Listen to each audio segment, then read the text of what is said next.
and I'll raise you this. What the f is this show? My 11-year-old self exclaimed as I witnessed this cowardly fishman fart. Gross, I thought. Incidentally, I also let one rip on mother's couch, but that was by accident. What the heck is this cartoon, and why is his lips so goddamn thick and juicy? It's 2002 and duck lips doesn't become a thing until like 10 years from now. I pondered. This show is stupid. Muscles?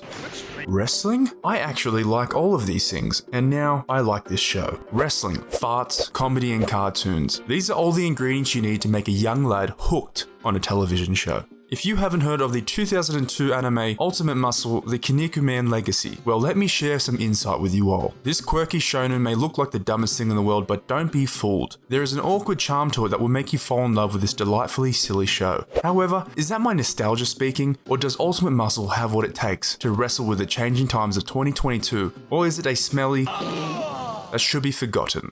Let's take a look at Ultimate Muscle. Anime opening. To mix things up, we're going to look at what makes a good English anime opening. All good English dub openings must have an intensely American rock song, where the lyrics are absolute garbage, but it's so goddamn catchy, you just don't give a shit. And pause. What a catchy rock song. What does Rock the Dragon even mean? I don't know, and I don't care, but when I figure it out, I'm absolutely going to rock that dragon. And now for Ultimate Muscle.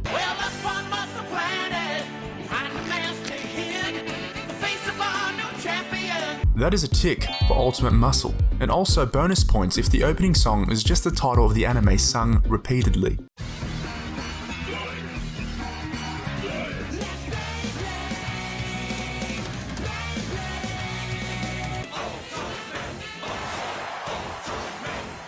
That's 2 mega ticks for Ultimate Muscle. English openings also need at least a 5-second shot of a character flexing, because in the West, we don't value harmony, order, or self-development. We value biceps, triceps, and the latissimus dorsi. And yes, quite an obvious check for Ultimate Muscle. And of course, to balance out the shots of the muscly blokes, we also need a nice shot of an attractive female character. And by God, that is a mega check if you ask me.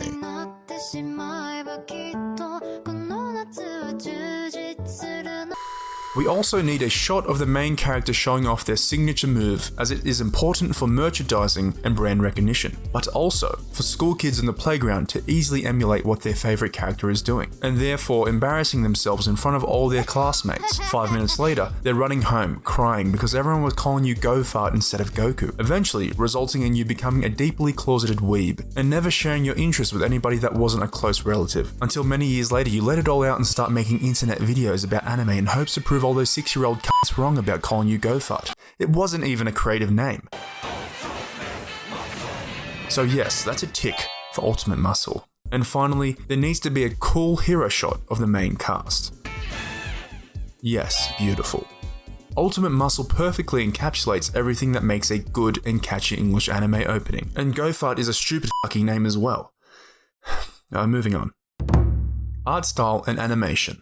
Now let's check out whether the art and animation holds up in 2022. You can immediately tell from the character designs that they are of an older era, as their aesthetic resembles a style closer to the 80s and 90s rather than the 2020s. This is due to the fact that a lot of the character designs originated from the 1979 manga Kinnikuman. These designs are a lot more basic and colourful. And today you get your rear end kicked by a rear end! It's pretty evident that they cut some corners when animating this series. However, that isn't unusual for a long-running series, so it doesn't exactly prove how old this anime is. What does show the anime's age is this portrayal of a Chinese wrestler, also known as Ramen Man. If we are foolish enough to challenge the DMP again, we'll lose more than just a match. A very interesting accent choice indeed. Again, keep in mind that this character first appeared in the late 70s, so this brings us to our next topic. Political correctness. Obviously, with the depiction of Ramen Man, this would have been axed at the pitch meeting and never made it into production in 2022. So before moving on, let's make some 2022 adjustments to this character to make him more politically correct. Open up Photoshop. First, let's start off with removing the kanji for China on his forehead, which I believe is a good start. Next, let's actually give him some anime eyes. Wonderful. Now let's change up his hairstyle and give him something more ethnically ambiguous. And we will give him a more traditional beard. change the color of his outfit, and finally, let's change the name of Ramen Man for, obvious reasons. Since he is now more ethnically ambiguous, it might be hard for the audience to recognize his Chinese origin, so let's rename him Chinaman. Great. So now that Chinaman is politically correct, let's check out episode 1 of Ultimate Muscle to see if there's any other chances of cancellation. Where are the brakes on this thing? Talk to me, lady! Quite offensive how Kid Muscle refers to the spaceship as Lady and not her name, which is obviously Miss Spaceship. Cancelled. Anyone here? Hello?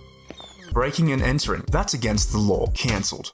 Now, what are you doing? Destruction of public property. Cancelled.